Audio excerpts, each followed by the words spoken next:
আসসালামু আলাইকুম। আশা করি সবাই ভালো আছেন। নতুন সকালে নতুন কিছু আপনাদের সাথে শেয়ার করি এই ভাবনা নিয়ে আপনাদের সামনে হাজির হয়েছি।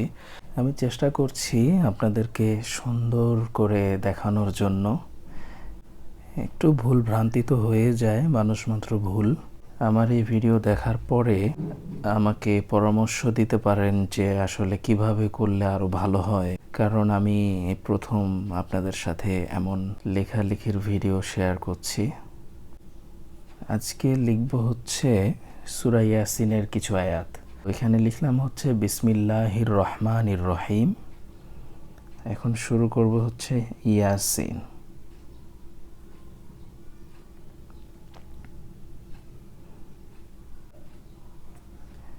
এখানে সিনের মতো লেখা যায়, আবার হচ্ছে এভাবে টান দিলেও হয়, কোনো সমস্যা নেই। তো আমি জের জবর দিচ্ছি না, আমি সরাসরি লিখছি।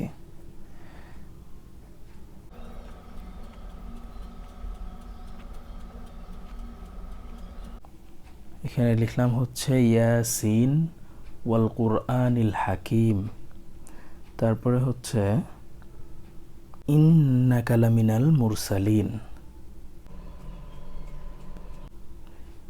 এখানে যেহেতু জায়গা হচ্ছে না, এজন্য আমি পরের লাইনে চলে যাচ্ছি।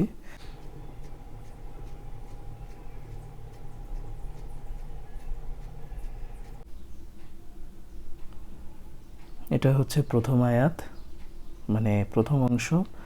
এটা দ্বিতীয় অংশ, এটা তৃতীয় অংশ। এখানে পুরোটা লিখলাম হচ্ছে ইয়াসিন ওয়াল কুরআনিল হাকিম ইন্নাকা লামিনাল মুরসালিন আলা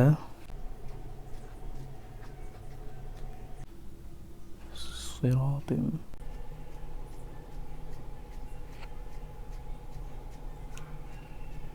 মুস্তাকিম।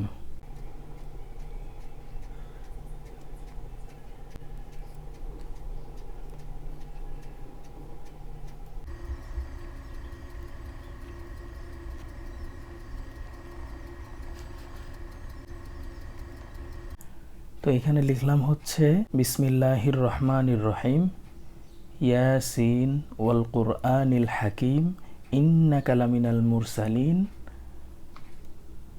আলা সিরাতিম মুস্তাকিম তানজিলাল আজিজির রহিম। তো আজকের মতো এই পর্যন্তই। আপনারা জানাবেন আমার লেখাগুলো কেমন হলো, আর এই লেখালেখির ভিডিওগুলো কিভাবে তৈরি করলে সবচেয়ে ভালো হয় সেই সম্পর্কে আমাকে আইডিয়া দিবেন। ভালো থাকবেন, সুস্থ থাকবেন। আসসালামু আলাইকুম।